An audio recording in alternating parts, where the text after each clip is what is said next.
Welcome to Engineering Influence, a podcast from the American Council of Engineering Companies.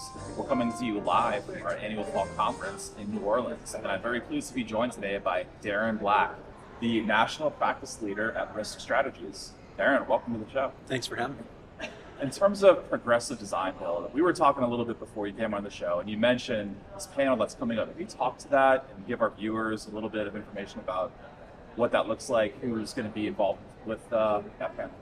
Sure. Yeah, progressive design build is a relatively new alternative project delivery method that tries to speak to some of the major issues created particularly on big horizontal heavy civil infrastructure type projects where many of those design builders had basically pulled out of that market. Our client constituency, much more engineering and architecturally driven,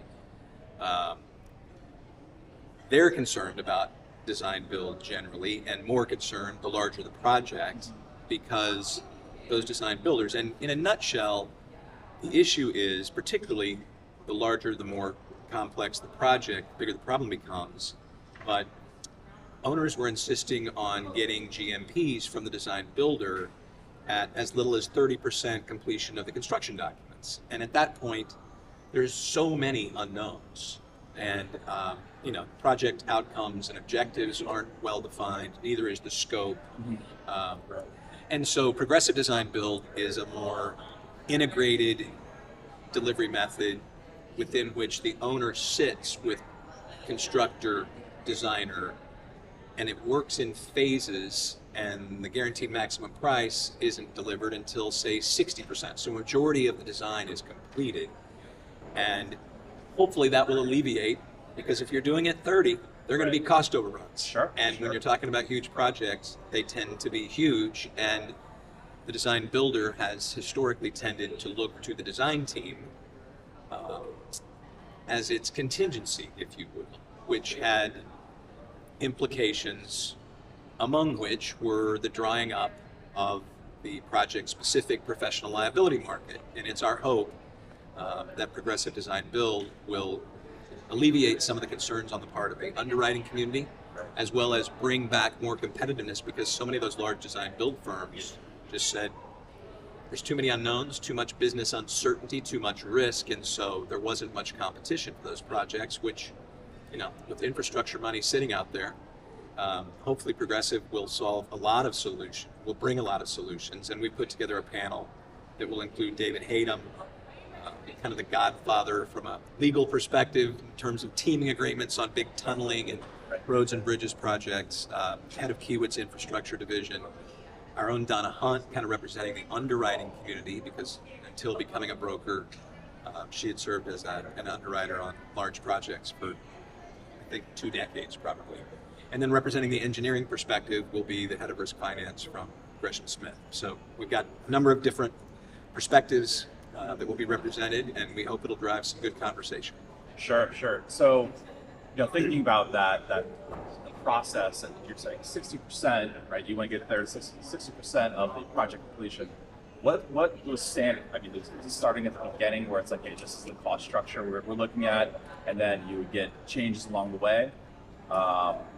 Is this a big shift? I guess is where I'm going. It's a pretty big shift, yeah. You had less owner involvement.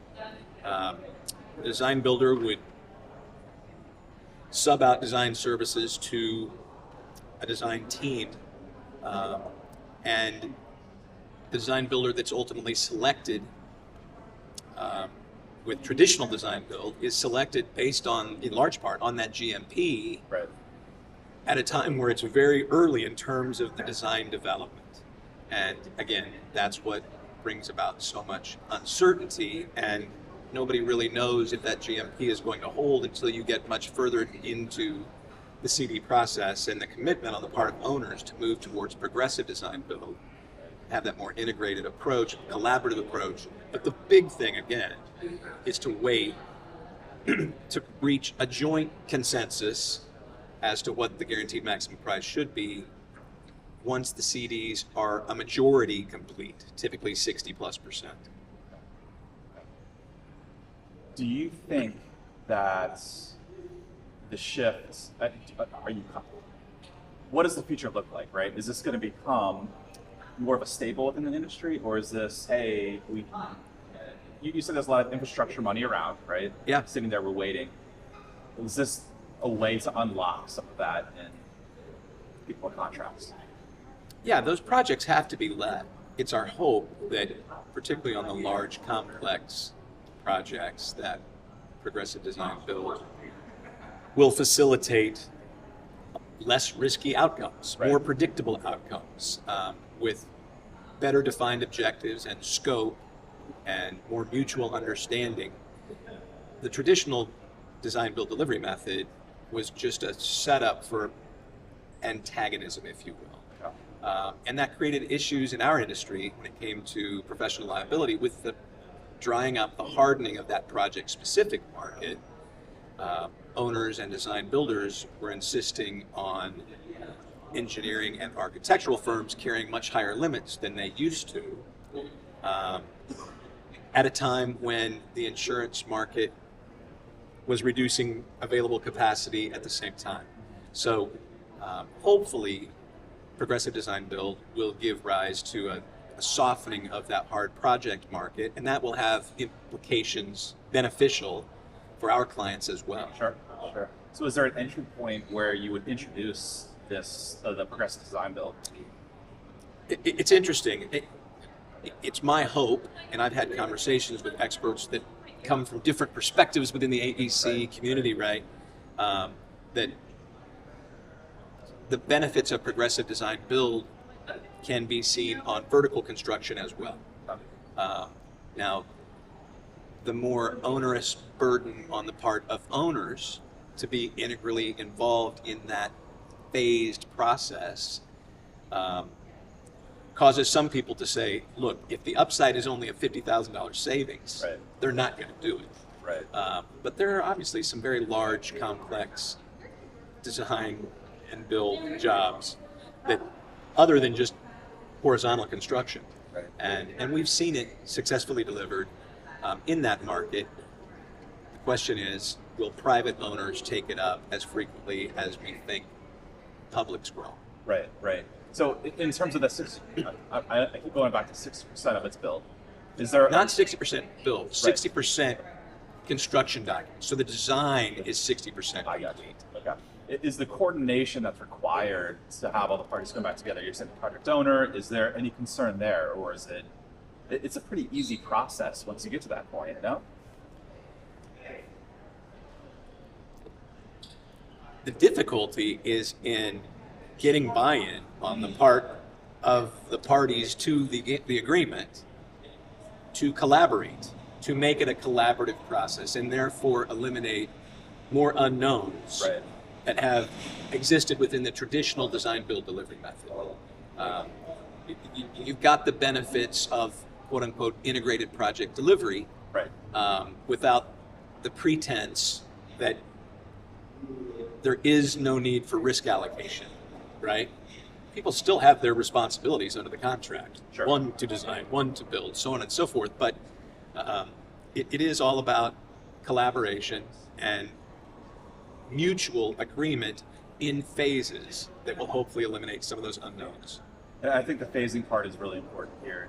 So I think we could go really deep into progressive design build. Would you like to continue going on this road? Is there more information that if someone's listening to this or watching this podcast, they can get more information about this process? This program that I referenced, we're actually doing in conjunction with ENR. Okay. And so it'll be actually delivered on their platform because it's more robust than what we could do internally. But risk-strategies.com, there will be plenty of information as it comes out. The program itself, and we will record it and make it available to anybody that can't make it live. But December 11th, I believe, is the date that we selected. Yeah. And make sure to drop us a line. We'll make sure to get it posted on our That'd be website great. as well. And we'll write a blog post about it, get it up so that our audience can certainly access it. I appreciate That that. would be wonderful. Is there anything else you'd like to cover while we have you here? No, it's an interesting time, you know. Right. Insurers are still citing social and economic inflation as having increased claims costs. That's one of the things I'll be doing in our rapid fire session tomorrow. Okay. But the fact of the matter is that our world is largely driven by professional liability. When we went, that's what keeps engineering and architectural firms up at night. And we tend to handle all of the other coverage lines kind of ancillary to that, because that's where they need advice and counsel, whether it's on mergers and acquisitions or contracts or loss prevention, education. So I think mostly about professional liability, not that cyber and employment practices aren't important. Right. But so it's funny, there are a number of insurers here that are certainly specialists, and they continue to cite increased claims costs as necessitating increasing rates. If they're not going up 5%, they're going backwards. But the fact is that as respects the annual practice policies as opposed to the project specific that we talked about earlier, there's enough competition in the market right now that good firms that are willing to really communicate what they're doing from a centralized risk management protocol perspective. That was a mouthful, I apologize. We're seeing rate decreases. We're seeing premiums go down. And this is the first year we've seen that in some while. So there's good news out there for firms when it comes to professional liability coverage. Oh, that's great news. Anytime you get a decrease in rates, it's a good sign to shop around maybe if you're not sure and see what's out there. Well, Darren, thank you so much for joining the show and for attending Fall Conference and also being a sponsor, exhibitor. It means a lot to ACEC, American Council of Engineering Companies, and all of our members. Thank you. I really appreciate it. Thanks for having us here. Thank you, Darren. This has been another episode of Engineering Influence, podcast from the American Council of Engineering Companies. See you next time.